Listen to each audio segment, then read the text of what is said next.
Hello everyone, welcome to HBS studies. तो दोस्तों, आज की इस वीडियो में हम बात करेंगे SSC MTS एग्जाम के बारे में। तो 5 जुलाई को जो आपकी तीसरी शिफ्ट है उसके लिए जो भी एक्सपेक्टेड क्वेश्चंस हो सकते हैं, जो कि मोस्ट रिपीटेड क्वेश्चंस हो सकते हैं, आज हम उनको इस वीडियो में कवर करेंगे।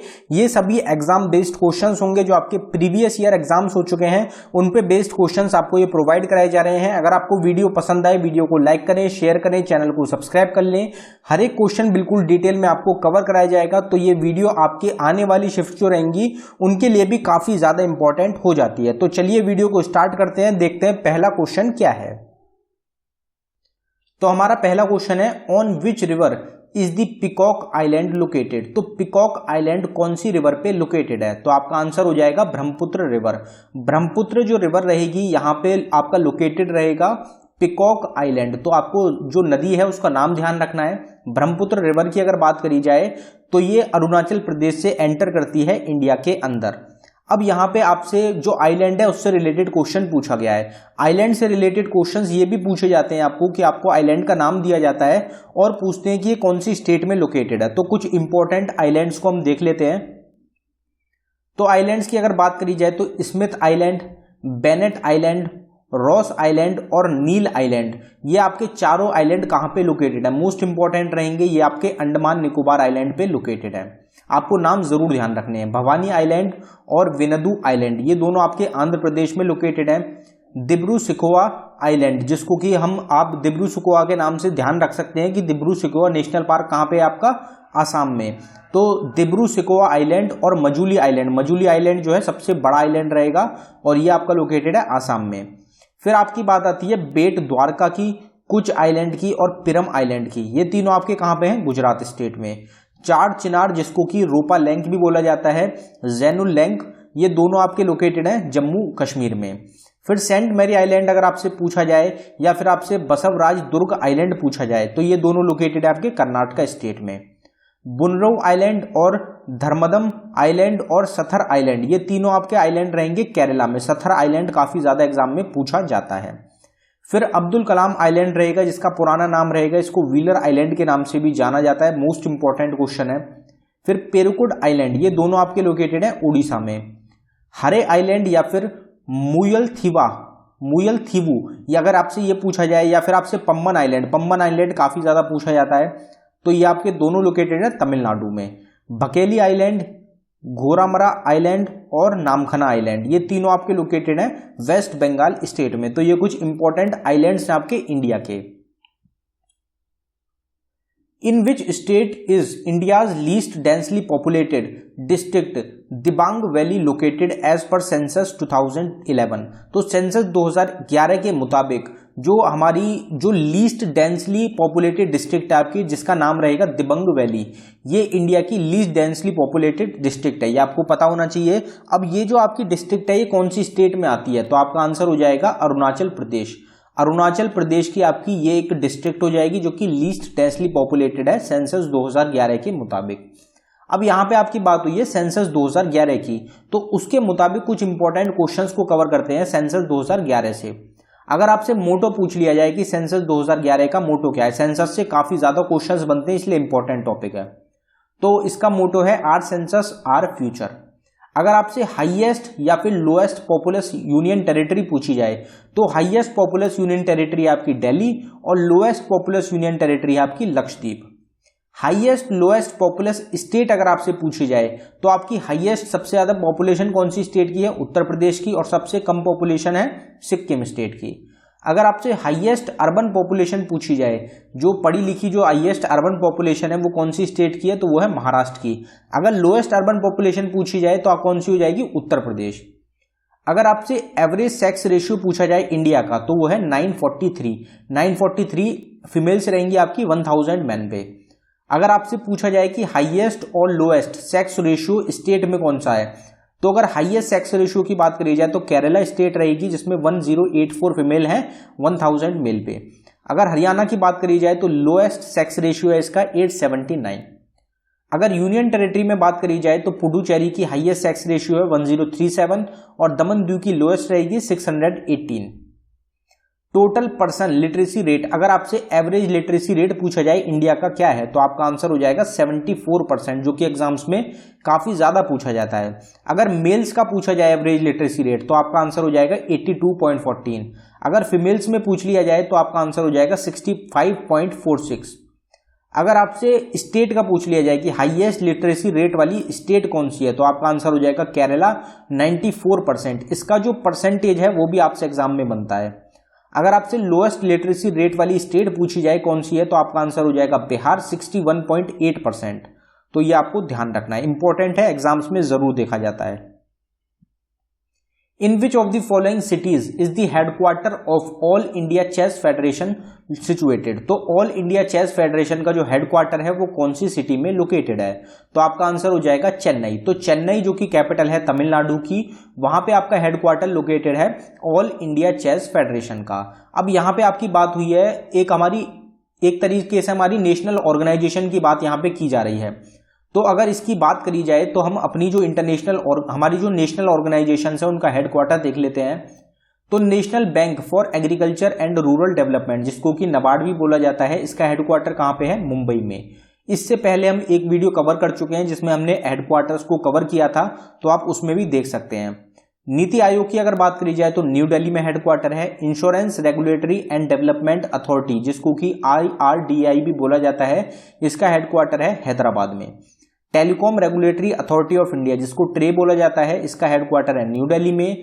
Bureau of Indian standards BIS का हेडक्वार्टर है न्यू दिल्ली में।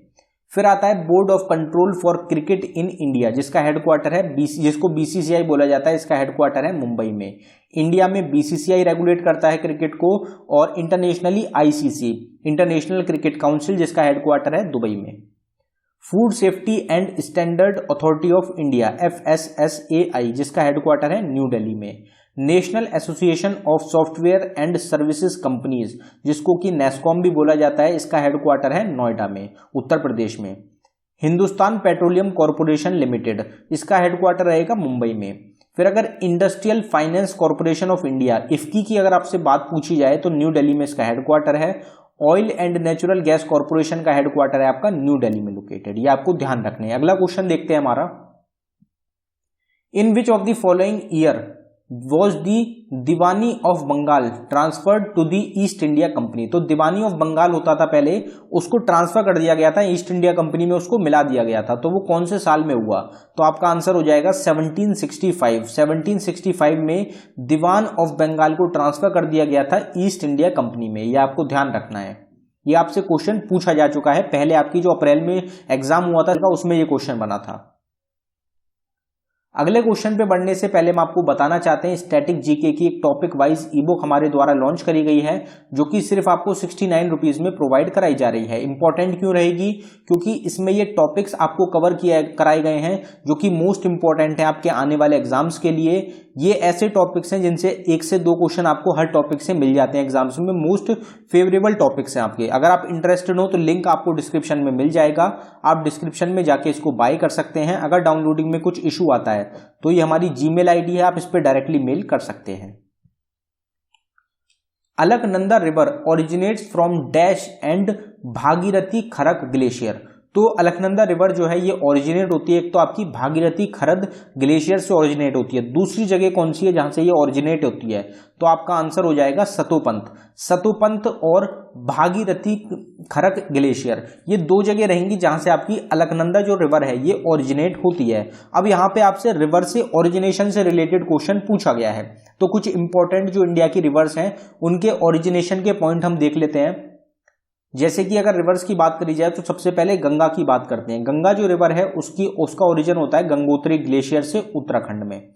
अगर यमुना रिवर की बात करी जाए तो यमुनोत्री ग्लेशियर से यमुना ओरिजिनेट होती है, उत्तराखंड स्टेट में ही ये लोकेटेड है। ब्रह्मपुत्र की अगर बात करी जाए तो हिमालयन ग्लेशियर जो है तिब्बत में, वहां से ये ओरिजिनेट होती है, और हमने पीछे ही डिस्कस करा था अरुणाचल प्रदेश से ये इंडिया में एंटर करती है।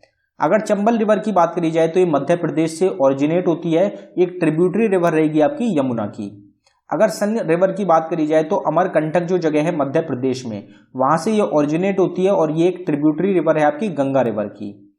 कोसी रिवर की अगर बात करी जाए तो ये बिहार स्टेट से स्टार्ट होती है और ये जो इंडिया नेपाल का बॉर्डर है उसके अराउंड से इसका ओरिजिनेशन होता है।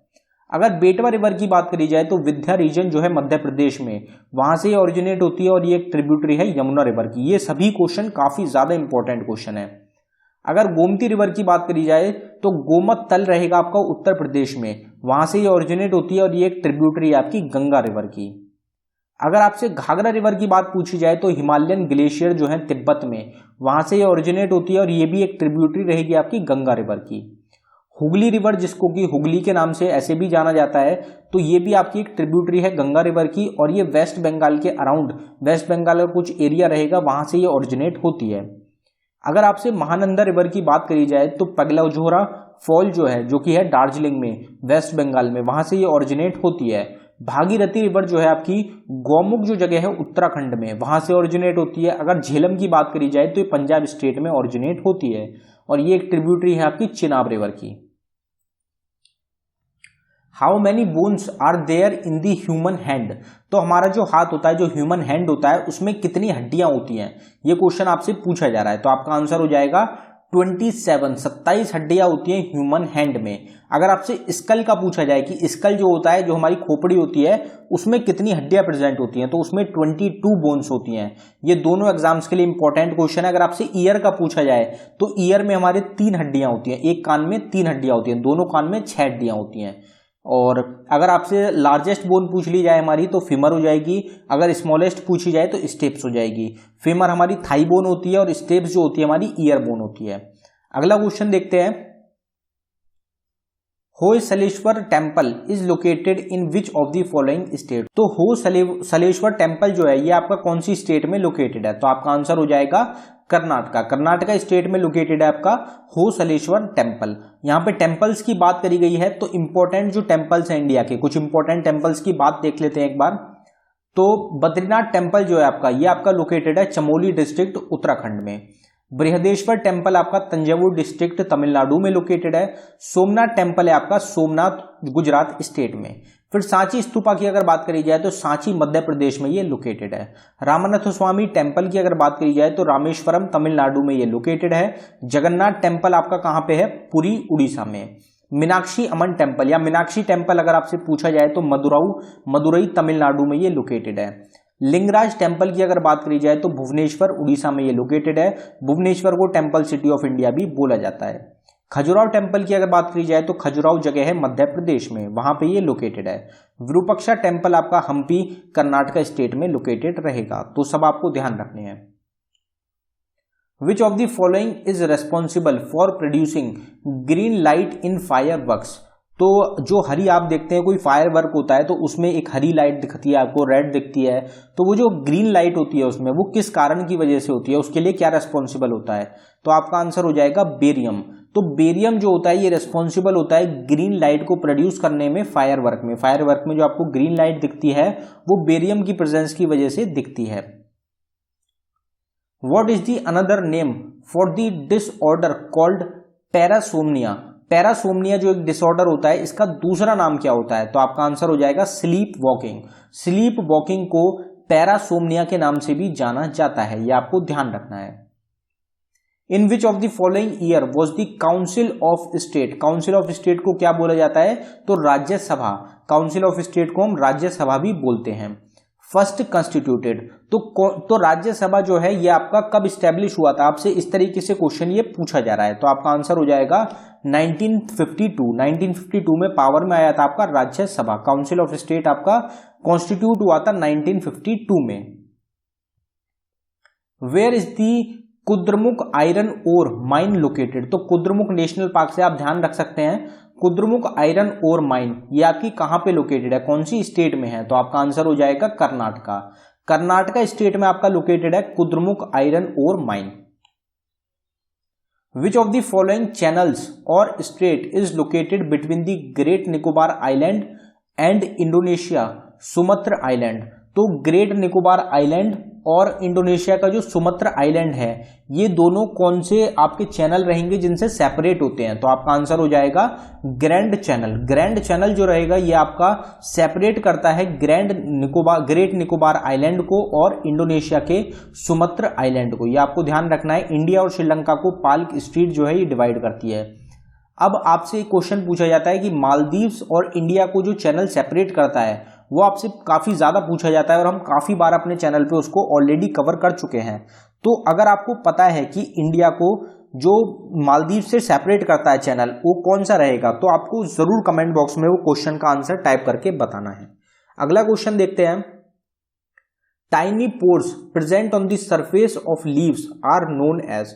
तो आपने पत्तियां देखी होंगी, जो लीव्स होती हैं उनके सरफेस पे छोटे छोटे छेद होते हैं, तो वो किस कारण की वजह से होते हैं, उनको क्या बोला जाता है? तो हमारा आंसर हो जाएगा स्टोमेटा। स्टोमेटा बोला जाता है जो छोटे छोटे पोर्स होते हैं आपके पत्ते के ऊपर, हरे पत्ते के ऊपर जो छोटे छोटे टाइनी पोर्स होते हैं उनको स्टोमेटा बोला जाता है। Which of the following languages is an example of 4th generation language in computer programming? तो इनमें से कौन सी एक 4th जनरेशन लैंग्वेज है कंप्यूटर प्रोग्रामिंग की? तो इसका आंसर तो आप करेक्ट कर सकते हैं, काफी इजी क्वेश्चन हो जाता है। आपका आंसर हो जाएगा SQL। SQL जो है ये आपकी 4th जनरेशन की एक लैंग्वेज रहेगी कंप्यूटर प्रोग्रामिंग की। What was the outcome of the Gandhi Irwin pact of 1931? तो गांधी और इरविन के बीच में जो पैक्ट हुआ था 1931 में, उसका आउटकम क्या निकला था? उस समझौते का जो परिणाम था वो क्या निकला था? तो आपका आंसर हो जाएगा Indian National Congress agreed to end the civil disobedience movement. तो जो इंडियन नेशनल कांग्रेस के द्वारा सिविल डिसओबीडियंस मूवमेंट को चलाया जा रहा था उसको खत्म करने का एग्रीमेंट साइन किया गया था गांधी इरविन पैक्ट में। तो गांधी इरविन पैक्ट में अगर आपसे पूछ लिया जाए क्या फैसला निकला, तो इंडियन नेशनल कांग्रेस ने सिविल डिसओबीडियंस मूवमेंट को एंड कर दिया था, खत्म कर दिया था। ये आपको उस क्वेश्चन का आंसर करना है। तो दोस्तों ये था हमारी वीडियो का आखिरी क्वेश्चन। अगर आपको वीडियो पसंद आई हो वीडियो को लाइक करें। अगर आपने अभी तक चैनल को सब्सक्राइब नहीं किया है तो चैनल को सब्सक्राइब कर लें। इसी तरीके की वीडियोस आपको चैनल पे मिलती रहेंगी। SSC CHSL एग्जाम के लिए सेपरेट प्लेलिस्ट बना दी गई है जिसमें ये सभी जो वीडियोस हैं एक्सपेक्टेड क्वेश्चंस की ये आपको कवर कराई जा रही हैं, तो आप उसको जरूर देखें। प्लेलिस्ट को आप देख सकते हैं। इसके साथ साथ आपको ई बुक भी जल्दी प्रोवाइड कराई जाएगी चैनल पे। धन्यवाद। अब अगले क्वेश्चन पे बढ़ने से पहले मैं आपको बताना चाहते हैं SSC MTS का जो आपका एग्जाम चल रहा है उसके लिए एक्सपेक्टेड रिपीटेड क्वेश्चंस की एक ई बुक हमारे द्वारा लॉन्च करी गई है। एग्जाम बेस्ड बिल्कुल ई बुक रहेगी। जिस तरीके के क्वेश्चंस है, जिस पैटर्न पे क्वेश्चंस आपके एग्जाम्स में बन रहे हैं उसी पैटर्न पे आपको ये ई बुक प्रोवाइड कराई गई है। मोस्ट एक्सपेक्टेड क्वेश्चंस है। ये ई बुक सिर्फ आपको 49 रुपीज में प्रोवाइड कराई जा रही है। इसमें कितने क्वेश्चंस होंगे? तो इसमें 1000+ क्वेश्चंस आपको प्रोवाइड कराए गए हैं एग्जाम बेस्ड। इसमें प्रीवियस ईयर के जो क्वेश्चंस रहेंगे आपके 2021 के MTS के जो क्वेश्चन रहेंगे वो भी इंक्लूड करे गए हैं। वो आपको एंड में, इस ई बुक के एंड में आपको वो मिल जाएंगे। अगर आप इंटरेस्टेड हो तो लिंक आपको डिस्क्रिप्शन में प्रोवाइड कराया गया है। आप डिस्क्रिप्शन में जाके इसको बाय कर सकते हैं। पेमेंट करने के बाद आपको पेज पे ही रुकना है, वहीं पे आपको फाइल मिलेगी, वो आपको डाउनलोड कर लेनी है। अगर आप किसी कारण की वजह से डाउनलोड नहीं कर पाते तो नीचे हमारी जीमेल आईडी है, आप इस पे डायरेक्टली मेल कर सकते हैं।